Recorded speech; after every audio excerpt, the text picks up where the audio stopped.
Laymen's evangelical fellowship స్థాపకులు కీర్తిశేషులు ఎన్ దానియేల్ గారు 1960 సంవత్సరం మార్చి 9వ తేదీన చేసిన ప్రసంగం. అపోస్తలుల కార్యములు 16వ అధ్యాయం 9వ వచనం. అప్పుడు మాసిదోనియా దేశస్థుడొకడు నిలిచి, నీవు మాసిదోనియాకు వచ్చి మాకు సహాయం చేయమని తనను వేడుకొనుచున్నట్టు రాత్రివేళ పౌలునకు దర్శనము కలిగెను. ఈ సందర్భంలో ఒక దర్శనము ద్వారా దేవుడు పౌలుతో మాట్లాడాడు. ఆ విధమైన దర్శనము అతనికి అవసరమైనది. ఎందుకనగా పౌలు ఒక నూతన సేవను ప్రారంభించవలసి ఉన్నాడు. క్రైస్తవ చరిత్రలో ఒక నూతన మలుపు రానయ్యున్నది.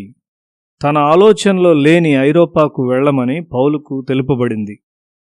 దేవుడు అతనికి దర్శనమిచ్చాడు. దేవుడు ఎందుకు మనకు ఆ విధంగా కనిపించడు? మనకు సహాయం చేయుట దేవునికి ఇష్టము లేదా? దేవునిలో పక్షపాతం లేదు. ఆయనకు సంపూర్ణముగా విధేయులైన వారికి మాత్రమే ఆయన ప్రత్యక్షతలనిస్తాడు. చెడ్డదైన దాన్ని నీవు ఎరిగియుండి చేయుచున్నట్లయితే దేవుడు నీతో ఉండలేడు.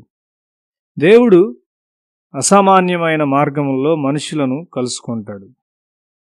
దేవుడు విశ్వమంతటిని నీ కొరకు చేశాడు. మనం విధేయులమైతే దేవుడు మన కొరకు ఏదైనా చేయుటకు ఇష్టపడతాడు. పరిశుద్ధుడైన పౌలు తనకున్న జ్ఞానమును అనుసరించుండినాడు. మొదట తన బలమంతటితో క్రైస్తవ్యంతో పోరాడాడు. పౌలు క్రీస్తుని ఎరిగినట్లయితే అతడు ఆయన్ను సంపూర్ణంగా వెంబడించునని దేవునికి తెలియను. దేవుడు దమస్కు మార్గములు అతను దర్శించి అతనితో మాట్లాడాడు. పౌలు విధేయుడయ్యాడు. తరువాత అతడు అరేబియా వెళ్ళి ప్రార్థించి దేవుని గురించి ఎక్కువగా తెలుసుకున్నాడు. పౌలు ప్రార్థిస్తూ ఉండగా అతనికి గొప్ప ప్రత్యక్షత రావడం ఆరంభమైంది. అతడు ఎల్లప్పుడూ ఆత్మలో ఉన్నాడు. మనము పూర్తిగా విధేయులమైతే మనము కూడా ఎల్లప్పుడూ ఆత్మలో ఉంటాం. ఎఫెసీ పత్రిక 6వ అధ్యాయం 18వ వచనంలో, ఆత్మ వలన ప్రతి సమయమునందును ప్రతి విధమైన ప్రార్థనను విజ్ఞాపనను చేయుచు ఆ విషయమై సమస్త పరిశుద్ధుల నిమిత్తమును పూర్ణమైన పట్టుదలతో విజ్ఞాపన చేయుచు మెలకువగా ఉండుడి. యూదా పత్రిక 21వ వచనంలో, పరిశుద్ధాత్మలో ప్రార్థన చేయుచు నిత్య జీవార్థమైన మన ప్రభువు యేసుక్రీస్తు కనికరం కొరకు కనిపెట్టుచు దేవుని ప్రేమలో నిలుచున్నట్లు కాచుకొనియుండుడి. గలతీ పత్రిక 6వ అధ్యాయం 16వ వచనంలో కూడా ఏమి రాయబడి ఉన్నదంటే, ఈ పద్ధతి చొప్పున నడుచుకుని వారికందరికీ, అనగా దేవుని ఇశ్రాయేలునకు సమాధానమును కృపయు కలుగునుగాక. ఒక క్రైస్తవుడు దీనమైన విధేయతను చూపినప్పుడు పరిశుద్ధాత్ముడు అతన్ని ఎన్నడూ విడిచిపెట్టని ఒక సమయం వచ్చును.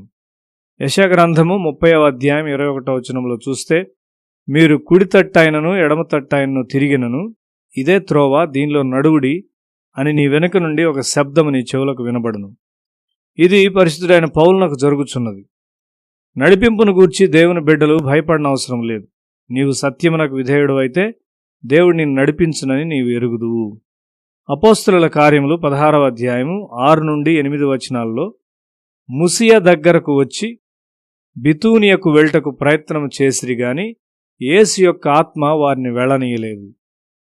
దేవుని చిత్తము నుండి బయటకు వెళ్ళటకు దేవుని ఆత్మ వారిని అనుమతించలేదు. వారు దేవునికి విధేయులయ్యేంత వరకు వారికి సమాధానం లేదు. తొందరపడవద్దు. నీ హృదయంలో సమాధానం కలిగి ఉండునంత వరకు ప్రార్థించుము.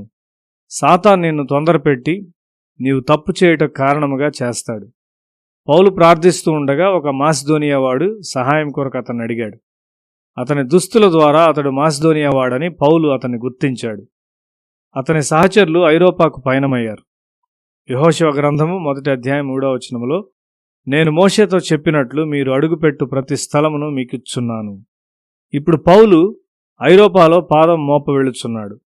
దేవుని ద్వారా నడిపించబడిన 4 మనుష్యులు పవిత్రమైన హృదయాలు, పరిశుద్ధమైన మనస్సాక్షి గలవారు, వారికి ఇంతకుముందు ఎవరు తెలియని భూమిలో ప్రవేశించారు.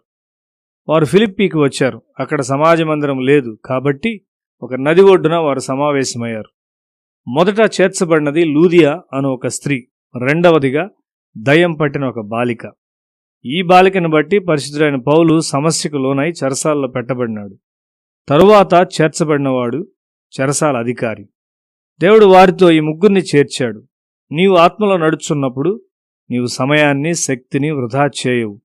దేవుడు ఎవరు నీకు ఇచ్చినను వారు శ్రేష్టముగా ఉందురు. ఆ విధముగా దేవుడు అభివృద్ధిని ఇచ్చాడు. మనం ప్రభువునకు విధేయులమై ఆత్మలో జీవించుదుముగాక.